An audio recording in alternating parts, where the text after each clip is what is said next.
Nino le chien est mort. C'est triste. On le connaît tous, Nino le chien. Il allait avoir bientôt 9 ans. Et en plus, on dirait Emma.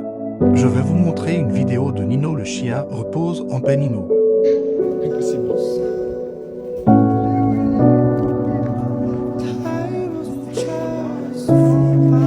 Oui, c'est que là. Comment tu sais que je suis là en fait? Comment tu sais? Allez, attends.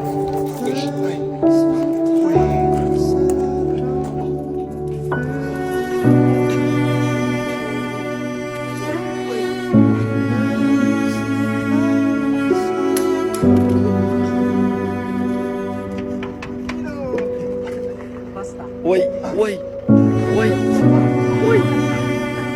Vas-y, attends.